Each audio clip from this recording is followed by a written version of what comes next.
Good morning students, ज्ञान विहार की online class में आप सभी का स्वागत है। पिछले लेक्चर में हमने कुछ न्यूमेरिकल किए थे। आज हम नए टॉपिक के बारे में बात करेंगे। देखो, बिंदु, आवेश, समूह के कारण, बिंदु आवेश समूह के कारण, समूह के कारण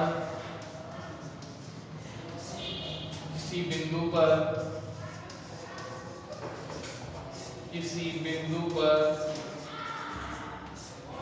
विद्युत विभव, किसी बिंदु पर विद्युत विभव मतलब बहुत सारे आवेश हैं, उन आवेशों के कारण किसी एक बिंदु पर विद्युत विभव। तो देखो क्या करेंगे हम स्टार्टिंग में, माना n आवेश Q1 Q2 Q3 dot dot Qn बिंदु P से R1 R2 R3 dot dot Rn दूरी पर स्थित है, Rn दूरी पर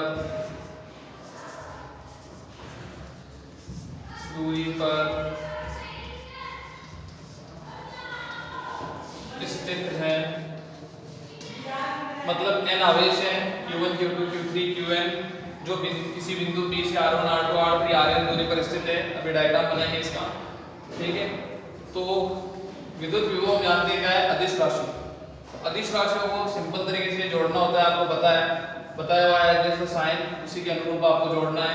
तो किसी एक बिंदु पर लगने वाला विद्युत विभव उन सभी आवेशों के कारण जो विभव है उनके बीजगणितीय योग के बराबर होगा। तो माना n आवेश Q1 Q2 Q3 Qn बिंदु P से R1 R2 R3 Rn दूरी पर स्थित है। अतः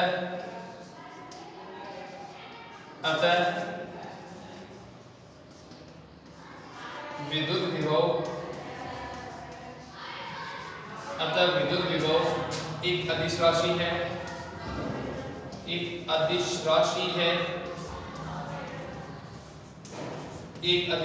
है, बिंदु P पर परिणामी विद्युत विभव का मान मतलब कुल विद्युत विभव का मान, परिणामी विद्युत विभव का मान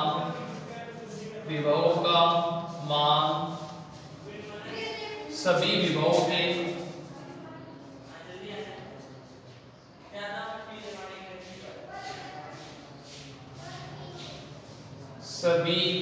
के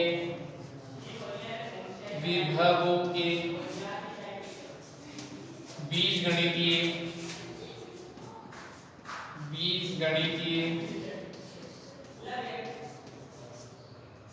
बीजगणितीय योग के बराबर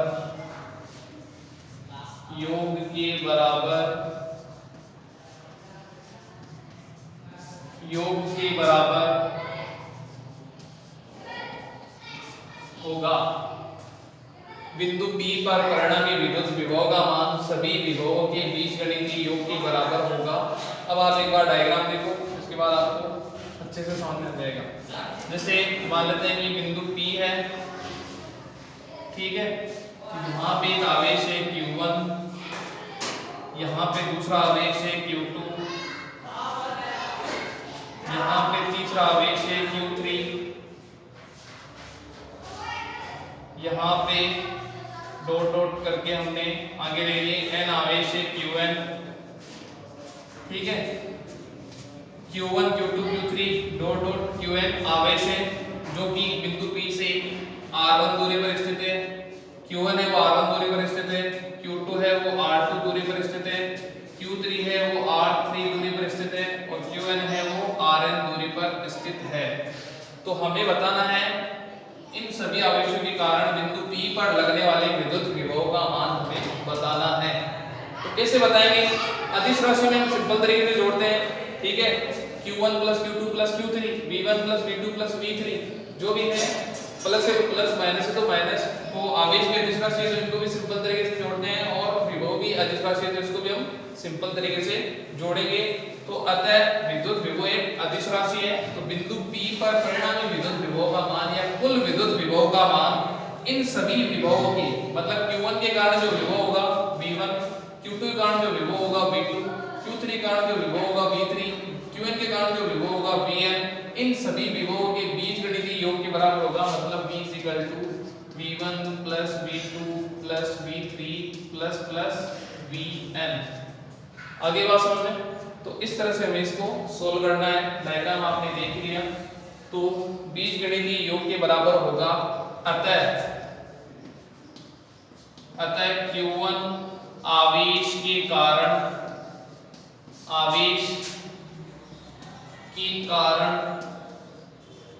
विद्युत विभव Q1 आवेश के कारण विद्युत विभव क्या होगा? V1।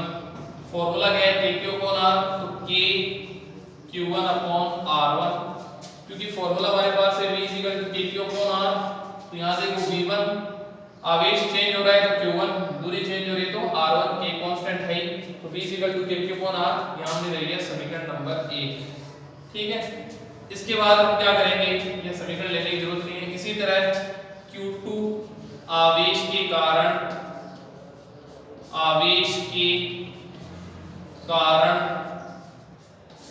विद्युत विभव, तो Q2 आवेश के कारण विद्युत विभव का मान क्या होगा? वो होगा V2 = K Q2/R2, ठीक है। इसी तरह Q3 आवेश के कारण विद्युत विभव का मान क्या होगा? Q3 आवेश के कारण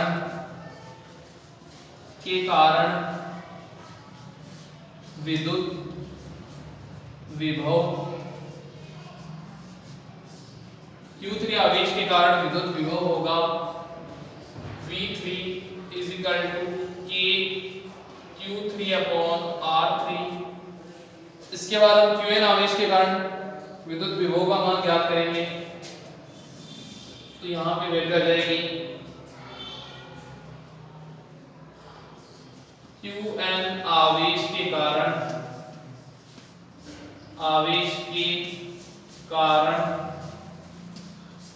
विद्युत विभव, तो Qn आवेश के कारण विद्युत विभव क्या होगा? Vn = K Qn/Rn, ठीक है। तो हमने इस तरह से वैल्यू रख दी। Q1 के कारण जो विद्युत विभव होगा V1 = K Q1/R1, Q2 के कारण V2, Q3 के कारण V3 और Qn के कारण विद्युत विभव होगा Vn। अतः परिणामी विद्युत विभव का मान, अतः बिंदु P पर परिणामी विद्युत विभव का मान, बिंदु P पर परिणामी विद्युत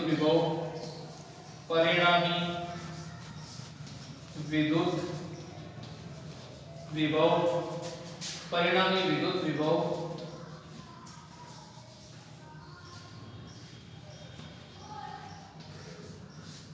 परिणामी विद्युत विभव होगा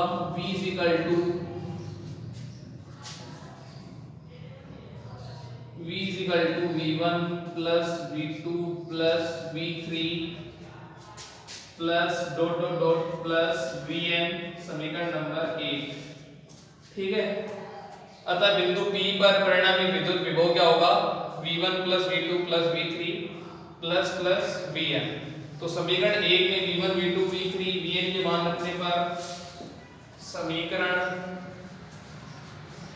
1 में V1 V2 V3 Vn के मान रखने पर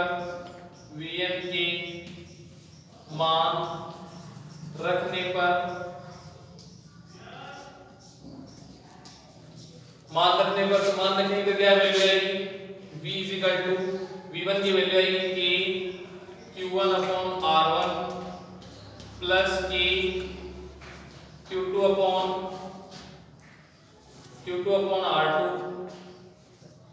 plus k q3 upon r3 plus plus plus k qn upon rn। ये हमारे पास वैल्यू आ जाएगी। इसके बाद हम क्या करेंगे, इसके बाद जो कॉमन आएगा वो कॉमन ले लेंगे। तो देखो k कॉमन आ जाएगा, तो यहाँ पे हम लिख सकते हैं v is equal to k q1 upon r1 plus q2 upon r2 plus plus q3 upon r3 plus plus qn upon rn। तो ये हमारे पास फॉर्मूला बन जाएगा। v इज इक्वल टू ले सकते हैं इसको k, ठीक है, बीजगणितीय योग तो समेशन ले सकते हैं, जो हो जाएगा समेशन हमारे पास sigma is equal to i is equal to 1 से लेके स्मॉल n तक qi अपॉन ri। इसको हम इस तरह से लिख सकते हैं, इसको हम ऐसे भी लिख सकते हैं v is equal to k की वैल्यू पुट कर देंगे 1 upon 4 pi epsilon naught sigma,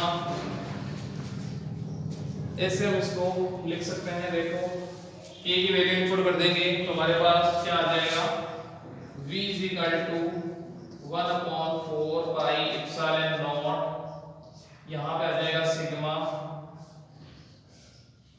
i is equal to 1 से लेके n qi अपॉन r। इस तरह से हम लिख सकते हैं इसको। ये हमारे पास बिंदु आवेश समूह के कारण किसी बिंदु पर विद्युत विभव का मान आ जाएगा। एक बार वापस बता रहा हूं, ध्यान से देखो।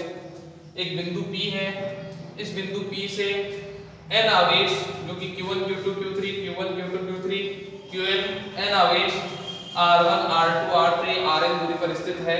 तो इस बिंदु P पर कुल विद्युत विभव का मान जो होगा इन सभी विभवों के, मतलब q1 आवेश के कारण जो विद्युत विभव होगा v1, q2 आवेश के कारण जो विद्युत विभव होगा v2, qn आवेश के कारण जो विद्युत विभव होगा vn, तो इन सभी विभवों के बीजगणितीय योग के बराबर होगा। फिर हम बात करेंगे q1 आवेश के कारण विद्युत विभव, क्योंकि विद्युत विभव का फॉर्मूला होता है v equal to k upon r। तो q1 आवेश के कारण विद्युत विभव v1 equal to k q1 upon r1, q2 के कारण v2 equal to k q2 upon r2, q3 के कारण v3 equal to k q3 upon r3। इसी तरह से qn आवेश के कारण vn equal to k qn upon rn। बिंदु P पर परिणामी विद्युत विभव होगा v equal to v1 plus v2 plus plus vn, ठीक है। v1 v2 v3 का मान समीकरण 1 में रखेंगे। तो यहाँ पर k कॉमन आ रहा है, k हमने कॉमन ले लिया, तो q1 upon r1 plus q2 upon r2 plus q3 upon r3 plus qn upon rn, ठीक है। ये सभी जो है समेशन में है, इनको सभी को ऐड कर देंगे। सिग्मा से लिख सकते हैं हम समेशन सिग्मा i से लेके n तक। तो सबसे पहले हम क्या लिखेंगे, i की वैल्यू पहले क्या लेंगे 1, तो q1 अपॉन r1, फिर समेशन का मतलब है जोड़ना, प्लस फिर i की वैल्यू लेंगे 2 q2 अपॉन r2, फिर प्लस q3 अपॉन r3। तो ऐसे हम n तक ले सकते हैं। और यहाँ पे हमने k की वैल्यू इनपुट कर दी है, v is equal to 1 upon 4 pi epsilon naught sigma i is equal to 1 से लेके n qi अपॉन ri।